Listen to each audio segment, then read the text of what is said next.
Commander Lyra Vex stared at the emergency lights flashing red across the bridge of the asterisk, Starweaver asterisk. Her violet eyes, typical of her Etherian heritage, reflected the desperation of their situation. The Generation ship, home to 15,000 Etherian souls, drifted helplessly through the void. "Report," she commanded, her melodic voice steady despite the fear clawing at her heart. "Etherians had two. Life support at 30%, Commander," replied Officer Thane, his blue scales dulling with stress. "Food synthesizers offline. We have maybe 3 weeks of supplies left." Lyra's fingers gripped the command console. The Galactic Council had abandoned them when their quantum drive failed in this uncharted sector. "Too expensive to rescue," they'd said. "Not worth the resources." The Council measured everything in cold calculations of worth, and somehow 15,000 lives didn't meet their threshold. The asterisk, Starweaver asterisk, had been traveling for 60 years, searching for a new homeworld. Now it might become their tomb. "There's a solar system nearby," Science Officer Mira spoke up, her tentacle-like appendages dancing over the star charts. "Primitive, according to Council records. Single inhabited planet called Earth. Primitive." Lyra turned, hope flickering in her voice. "Class 5 civilization. They've barely reached their own moon. The Council rejected their application for membership last decade. Called them too violent, too chaotic." Lyra closed her eyes. The Council's rules were absolute, no contact with rejected species. But what choice did they have? Die silently in space, obeying protocols that had already condemned them. "How primitive are they exactly?" she asked. Mira pulled up the data. "Nuclear power, basic spaceflight, global communications network. But they're divided into hundreds of separate nations, constantly competing." The Council said they lack unity and discipline. In the lower decks, children cried from hunger. Engineers worked frantically to keep failing systems running. Doctors rationed medicine that was quickly running out. Lyra thought of all these people who trusted her to keep them safe. "Open a channel," she ordered. "Wideband distress signal. If these humans have any space technology at all, maybe they'll hear us." "Commander," Thane protested. The Council left us to die." Lyra snapped. "If these humans are as violent as reported, we're dead anyway. But if there's even a chance they might help." Her crew exchanged glances, then nodded. They had nothing left to lose. The message went out in every frequency they could manage. "This is the Etherian vessel asterisk, Starweaver asterisk. We are dying. If anyone can hear this, please help us. 15,000 souls aboard, including children. Please." As the message repeated into the void, Lyra wondered what kind of species these humans really were. The Council called them primitive and violent, but the Council had also called her people worthless when they needed help most. Far away, on a blue planet orbiting a yellow sun, a radio telescope operator nearly dropped his coffee. The impossible signal from deep space contained something that couldn't exist, an alien distress call. And it was coming from just beyond Mars. The universe was about to change forever. Dr. James Chen couldn't believe what he was seeing. The signal was real, alien, and desperate. Within minutes, his discovery shot up the chain of command. The President of the United States was on the phone with world leaders. The UN Security Council called an emergency meeting. For the first time in history, humanity faced proof of alien life, and they were asking for help. Meanwhile, aboard the asterisk, Starweaver asterisk, Lyra waited. Hours passed. Her crew grew restless. Had the humans even heard them? Would they care? "Commander," Mira suddenly shouted. "Multiple signals incoming." They're responding." The bridge erupted in chaos as messages flooded in. Not just one signal, but dozens, hundreds, from every corner of Earth. "This is Houston Space Center. We hear you. Help is coming. European Space Agency confirms, preparing emergency launch. Russian Federal Space Agency standing by. We will not let you die. Lyra's translator struggled with the different languages, but the meaning was clear. The humans weren't just responding. They were mobilizing everything they had. On Earth, something remarkable happened. Old enemies became allies overnight. Countries that hadn't spoken in years shared technology and resources. Private space companies opened their doors. Billionaires emptied their bank accounts. Retired astronauts volunteered to fly one last mission. They're doing what? Thane asked, reading the incoming data. They're converting cargo ships into rescue vessels. That's insane. Those aren't designed for deep space. Look at this, Mira pointed to her screen. They're launching everything that can fly. Weather satellites repurposed for communication.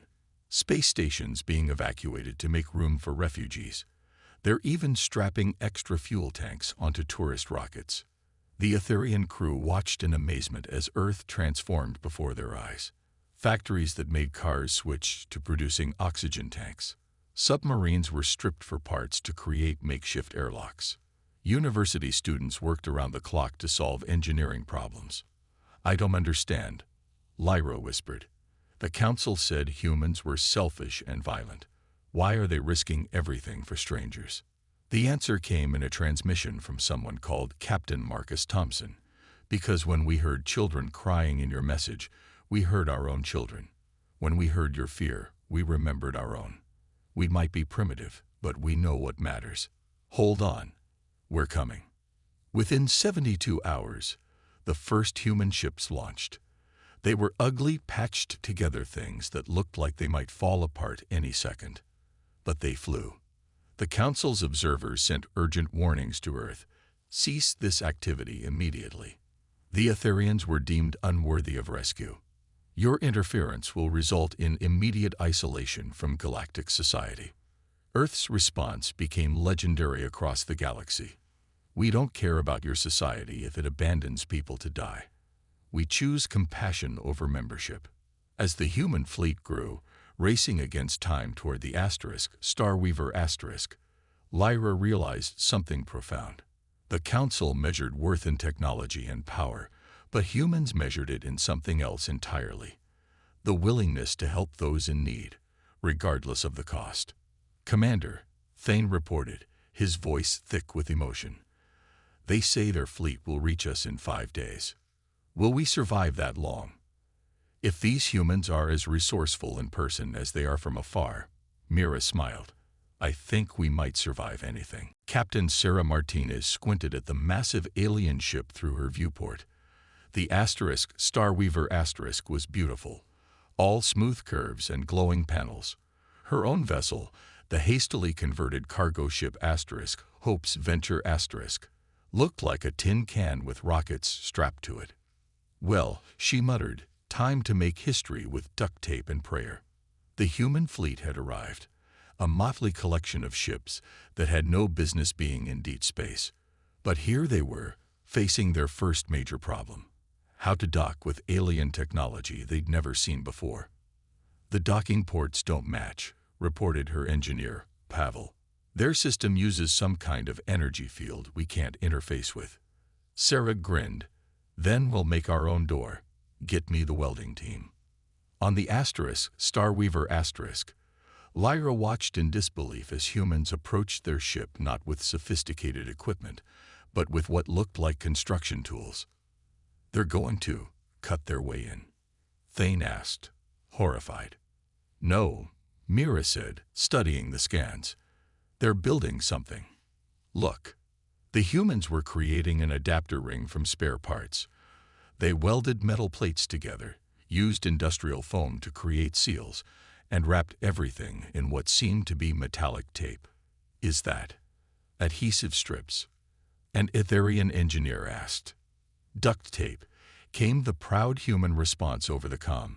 Holds the universe together. When conventional docking failed, the humans got creative.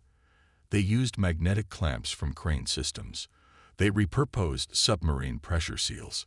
One ship even used expanding foam meant for building insulation to create an airtight connection. This is insane, Thane muttered. None of this should work. But it did work. One by one, human ships connected to the asterisk, Starweaver asterisk, like remora fish attaching to a whale. Then came the power problem. The asterisk, Starweaver asterisk systems were failing and human power supplies weren't compatible. Our voltages don't match, Pavel reported. We need transformers we don't have. Sarah thought for a moment. What about the microwave ovens in the cafeteria? The what? 2 hours later, they had jury-rigged a power conversion system using microwave transformers, laptop power supplies, and every spare cable they could find. The Etherians watched in fascination as humans solved each problem with whatever was at hand. No special equipment, no advanced technology, just determination and creativity.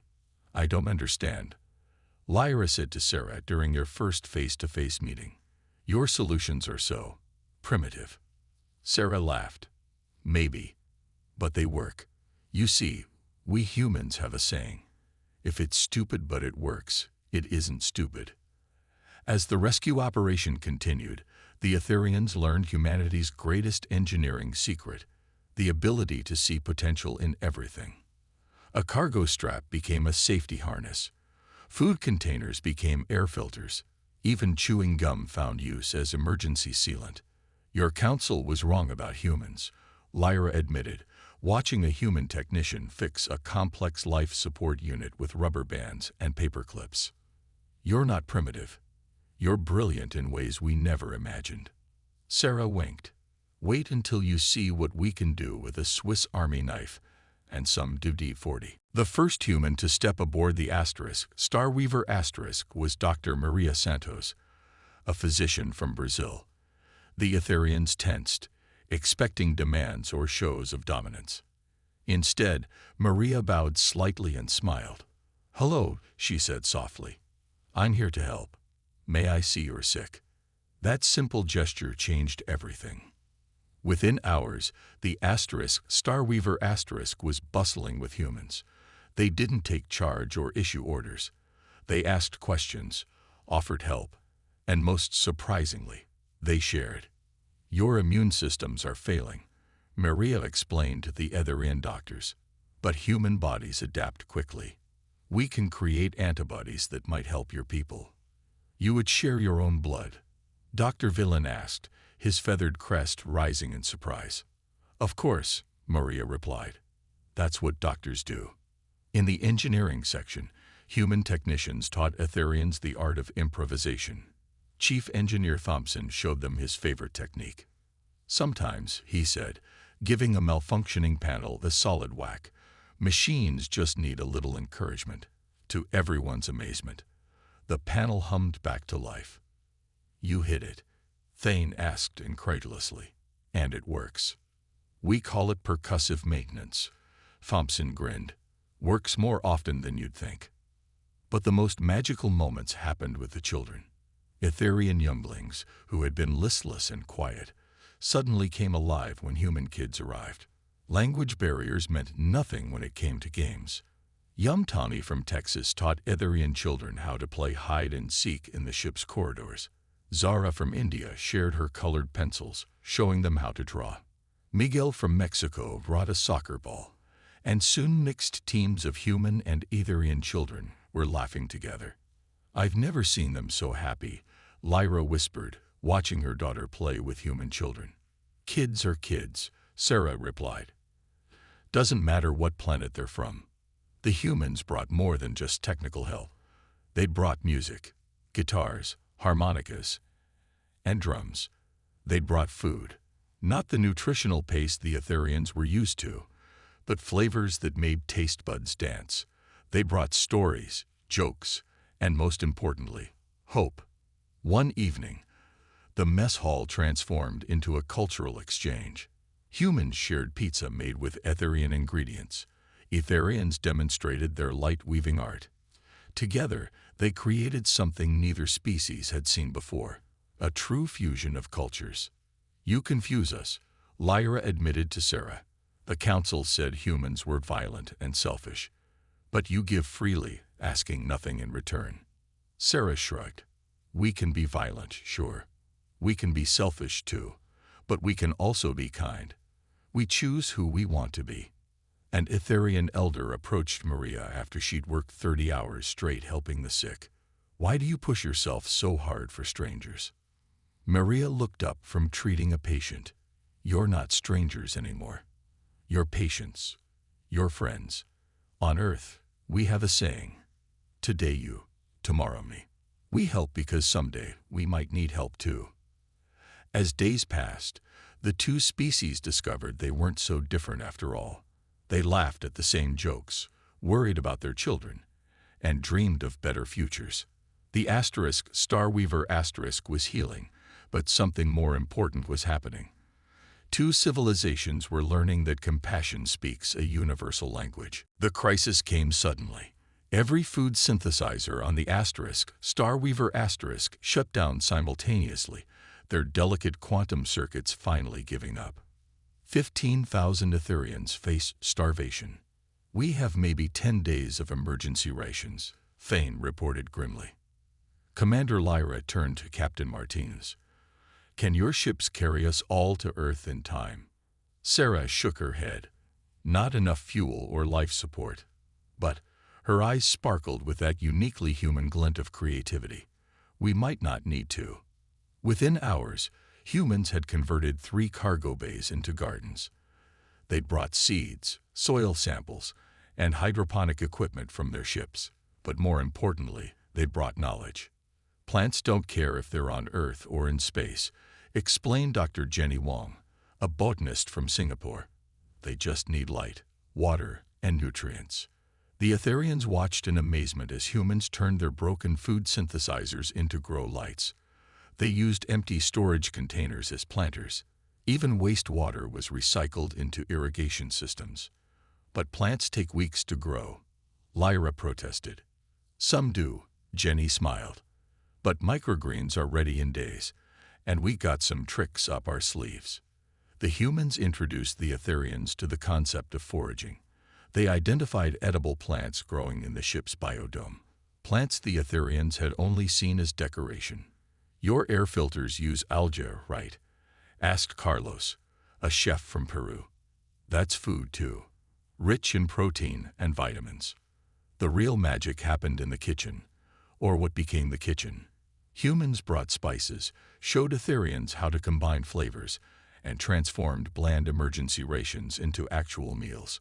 This is impossible, said Violin, the ship's nutritionist, staring at his plate. These are the same protein blocks we've eaten for months. How did you make them taste? Good? Carlos grinned. Garlic, my friend. Garlic makes everything better. The humans didn't just teach cooking. They created fusion cuisine, Etherian crystal fruits mixed with earth herbs, alien grains prepared like Italian pasta. They even figured out how to make something resembling pizza using Etherian ingredients. I present to you, announced Maria proudly, the galaxy's first Earth Etherian pepperoni pizza. Well, it's not really pepperoni, more like spiced protein sheets, but close enough. The mess hall filled with laughter and the aroma of cooking food. Etherians who had resigned themselves to starvation were now excitedly sharing recipes. Young Etherian children learned to plant seeds, watching in wonder as tiny green shoots emerged. Human kids showed them how to make salads, smoothies, and even ice cream from available ingredients. You turned disaster into abundance, Lyra marveled, watching her people enjoy a communal feast. How? Necessity is the mother of invention, Sarah replied. But honestly, food brings people together.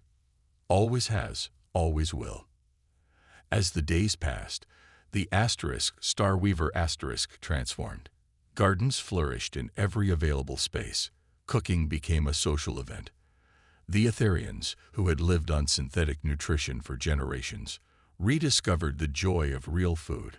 The council says efficiency is everything, Mira observed, biting into a homemade sandwich. But they never tasted fresh bread.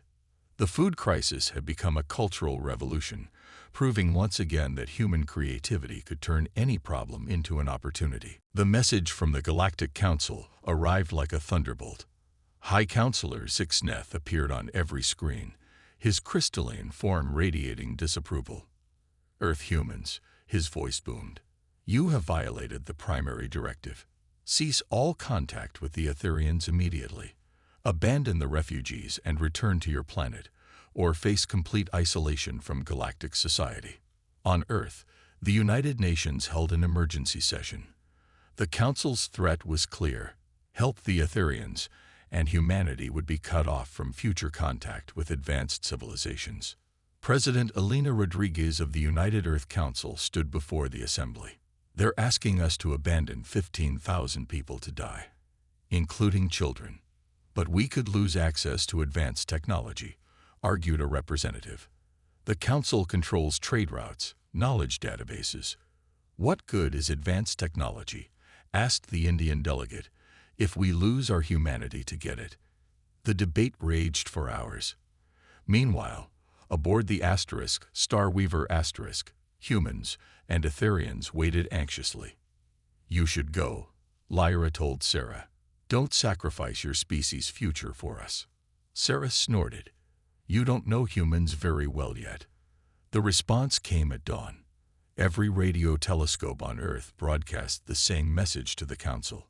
Dear Galactic Council, we appreciate your concern, but respectfully decline. We don't abandon friends. We don't leave children to die. If that means isolation, so be it. We choose compassion over membership. Furthermore, we invite any civilization that disagrees with your cold equations to join us in creating a new alliance, one based on mutual aid and respect, not arbitrary technological metrics. Sincerely, the people of Earth. The Council's response was immediate. Your defiance will be remembered. All Council worlds are hereby forbidden from contact with Earth. Your species will remain alone in the cosmos. But Earth's message had been heard by more than just the Council. Within days, encrypted signals began arriving from other worlds. The Pentari, labeled too emotional by the Council. The Vrex, deemed insufficiently logical. The Quara, rejected for excessive individualism. Species after species reached out, inspired by humanity's stand. You're not isolating Earth, Lyra realized, reading the incoming messages. You're creating a rebellion. Sarah grinned. We humans have some experience with that. Ever heard of the American Revolution? Or the French? Indian independence? We kind of have a thing about standing up to authority. The Council tried to jam communications, but human ingenuity prevailed. Using everything from quantum entanglement to good old-fashioned radio bounces off asteroids, Earth maintained contact with its new allies. Your technology is primitive, Zixneth said in a final transmission. Your species chaotic and undisciplined. Maybe, President Rodriguez replied. But we have something you don't. The courage to care. Enjoy your perfect, lonely empire. We'll be over here, building something better with our friends.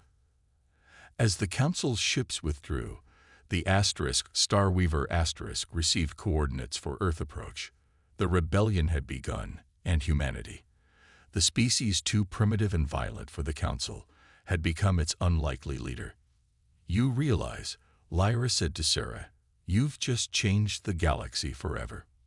Good, Sarah replied. It needed changing. Luna Base Alpha had been abandoned for decades, a relic of humanity's early space dreams. Now, in just 3 weeks, it became humanity's greatest achievement. It's not pretty, admitted Chief Engineer Thompson, surveying the renovated base. But it'll work. Volunteers had poured in from every nation. Plumbers from Poland worked alongside teachers from Tanzania. Japanese architects collaborated with Brazilian artists. Every skill, every talent found purpose. Look at this. Maria showed Lyra the medical wing. We've combined your healing crystals with our medical scanners. The results are incredible. The Etherians watched in amazement as humans transformed the cold, empty base into a home. Artists painted murals blending both cultures' mythology. Musicians composed welcome songs using both human and Etherian instruments. Chefs created menus respecting both species' dietary needs. But the most remarkable change happened in human society itself. Something's different on Earth, Sarah noted during a video call home. People are united. Crime rates have dropped. Volunteers are everywhere. It was true. Helping the Etherians had awakened something in humanity. Neighbors who hadn't spoken in years were now organizing supply drives. Companies donated resources. Children held bake sales to feed the aliens. We've recorded similar phenomena during major crises, explained Dr. Park, a sociologist. But never on this scale. Helping others has given people purpose. The Etherians experienced their own transformation. Used to rigid hierarchies, they struggled with human informality. Your leader serves food in the cafeteria, Thane asked incredulously, watching President Rodriguez ladling soup. Why not? She replied. We're all in this together. Young Etherians adapted fastest. They joined human sports teams, learned Earth dances, and even started wearing human clothes.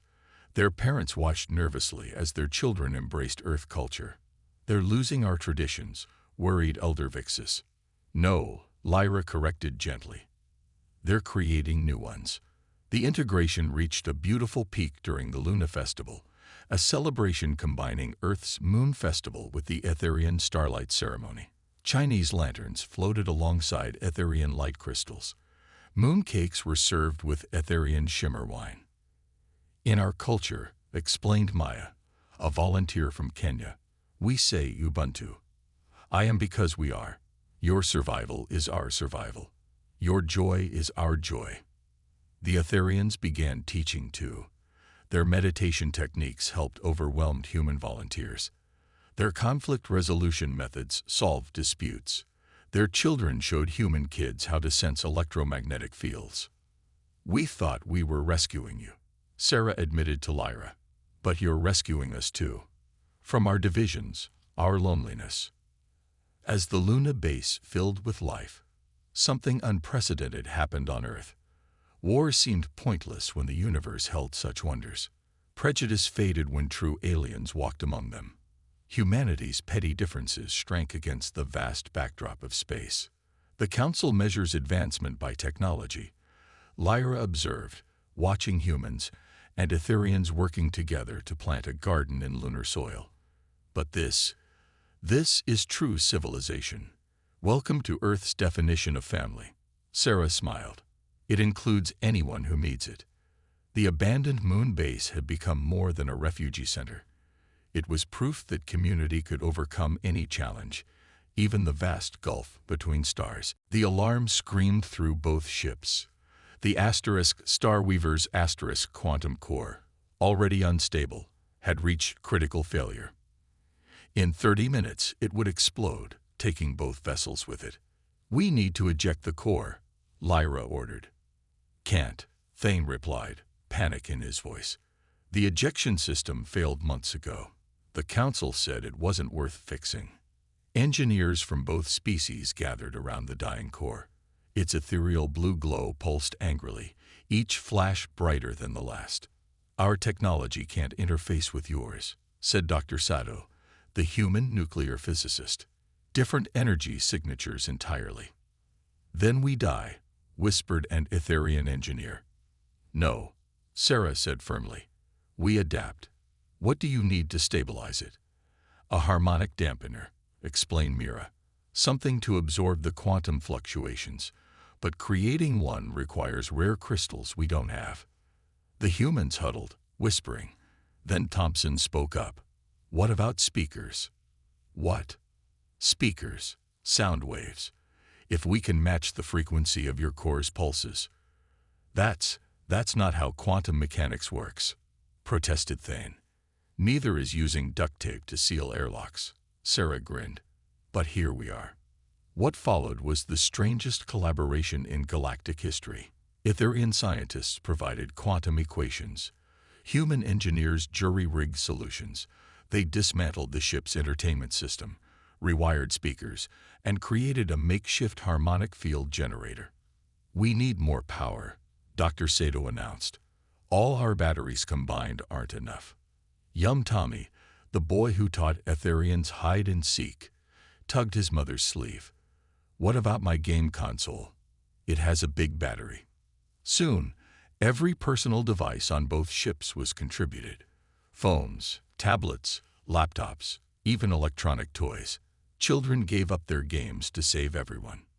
20 minutes, Thane warned. Etherian crystal singers used their voices to fine-tune frequencies. Human electricians created impossible connections. Together, they built something neither species could have imagined alone. "It's working," Mira shouted as the core's pulses began to slow. "The harmonics are stabilizing." But the joy was short-lived. The improvised system was overheating. "We need cooling," Thompson yelled. "Fast." Maria had an idea. "The medical bay. We have cooling packs for injuries." Doctors from both species ran through corridors, grabbing every cooling pack, ice substitute, and temperature control device they could find. They packed them around the overheating equipment like a giant ice blanket. With seconds to spare, the core stabilized. Its angry red glow shifted to peaceful blue. Later, analyzing what they'd created, the scientists were amazed. They'd accidentally invented a new form of energy regulation, one that worked across different technological bases. "This is impossible," said a council observer who'd stayed to witness their destruction. "Primitive electronics cannot interface with quantum systems." "Tell that to the core," Sarah laughed, patting the speaker-covered, toy battery-powered, cooling pack-wrapped contraption that had saved them all. "You use toys and medical supplies to prevent a quantum explosion," Lyra marveled. "Innovation isn't about having the best tools," Thompson explained. "It's about using what you have in ways no one expects." The crisis had created something unprecedented, hybrid technology that bridged two civilizations' scientific approaches. The galaxy would never be the same. The battle had been long and grueling, with both sides taking heavy losses. The humans, led by Captain James, and the Zephyr forces had fought bravely, but the Dominion's fleet was vast and powerful. As the hours stretched on, hope began to wane. But then, the unexpected happened. The weapon, the ancient technology hidden within the ruins of the Zephyr city, had been activated. It wasn't just a weapon of destruction. It was a force of unimaginable power. Its energy surged, crackling through the space around it, and the Dominion ships, once imposing and unstoppable, faltered. For the first time, the humans saw the Dominion's fleet begin to break apart. Ships that had been closing in on the Zephyr's homeworld now found themselves thrown off course, their systems failing. The energy from the weapon disrupted their technology, creating chaos in their ranks. Captain James watched as the human fleet seized the opportunity. With the Dominion's warships now vulnerable, the human ships launched a final, coordinated strike. Missiles and laser fire lit up the dark expanse of space, tearing through the weakened Dominion vessels. The battle turned in an instant. "Keep pushing. We can win this," Captain James shouted over the comms, his voice filled with determination. He could feel the weight of the moment. The humans had arrived as strangers, unsure of their place in this vast galaxy, but now they were fighting to save an entire civilization from destruction. High Commander Seleth, once so wary of the humans, now stood side by side with them.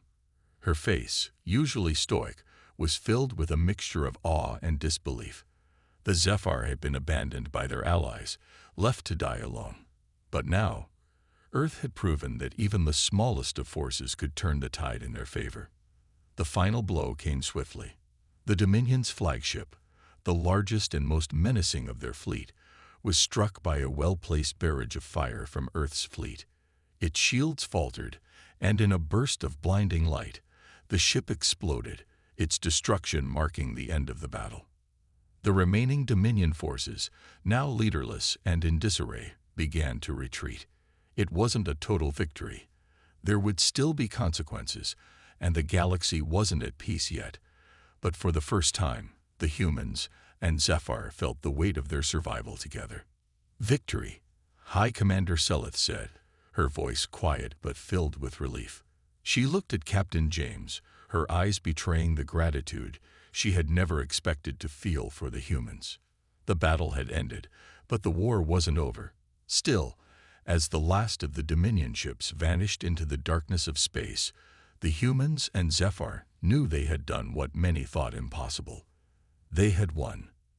And now, they could rebuild. Captain James stood tall, gazing out into the void of space. The Earth had come to their rescue when no one else would. And now, the galaxy would remember what humans were capable of. It wasn't just their strength in battle that had won the day. It was their courage, their resolve, and their refusal to leave others behind. Together, the Zephyr and humans would rebuild, forging a new future that no one could have ever predicted. The battle was over. The Zephyr's homeworld, once on the brink of collapse, was now safe. The Dominion had retreated, their plans for conquest thwarted, thanks to the courage and quick thinking of Earth's fleet. The humans, who had been strangers to this part of the galaxy, had become heroes. Captain James stood on the bridge of the flagship, watching as the human fleet began to return to their formation. He felt a sense of pride in the victory, but there was still much to be done. The fight had been won, but the war wasn't over. There was no time to rest. Rebuilding would take years, maybe longer. The Zephyr, once broken and leaderless, were now standing strong. Their cities, though damaged, were still standing. The people were alive, and that was enough for now. Captain James knew that the next challenge would be helping the Zephyr rebuild their civilization and fortify their defenses against future threats. High Commander Seleth, who had once been cold and distant, now stood beside him. She looked at the stars beyond the ship's viewports, her expression thoughtful. The weight of the battle had taken its toll on her, but she had found hope again. The Zephyr were not alone. They had Earth to help them. "We will rebuild," she said quietly, her voice carrying the promise of a brighter future. "Together." Captain James nodded. "Yes, together. Earth and the Zephyr will forge a new alliance, one built on trust and strength." In the days that followed, Earth's fleet remained in the Zephyr sector. Engineers and scientists worked day and night, repairing what could be repaired and helping to restore the vital systems the Zephyr had lost. Earth's technology was shared with the Zephyr, and in return, the humans learned more about the alien race's advanced culture and history. It wasn't just a physical reconstruction. It was a rebuilding of knowledge, understanding, and mutual respect. As the weeks passed, Captain James and High Commander Seleth formed a lasting bond. They weren't just military leaders anymore. They were partners in a greater cause. They shared ideas, goals, and dreams of a galaxy where no one would be abandoned again. The human fleet eventually prepared to leave, but not before a ceremony was held on the Zephyr capital. The human and Zephyr leaders stood together, their hands raised in solidarity. Captain James and High Commander Seleth spoke to their people, promising a future of peace and cooperation. "We came to your aid as strangers," Captain James said to the gathered crowd. "But we leave as allies, as friends. Earth will never abandon you again. Together, we will face whatever challenges the future holds." As the ceremony ended, the human ships began their journey home, their mission completed. But Captain James knew this was just the beginning. Earth had made its mark on the galaxy. They had proven that even the smallest of forces could stand up against the most powerful of empires. Humanity had found its place among the stars. The universe was vast, and many dangers still lurked in the darkness. But the humans had shown that they were ready to face whatever came their way. And for the first time in the galaxy's history, the Zephyr and humans were united, stronger than ever before. The future, once uncertain, now held endless possibilities.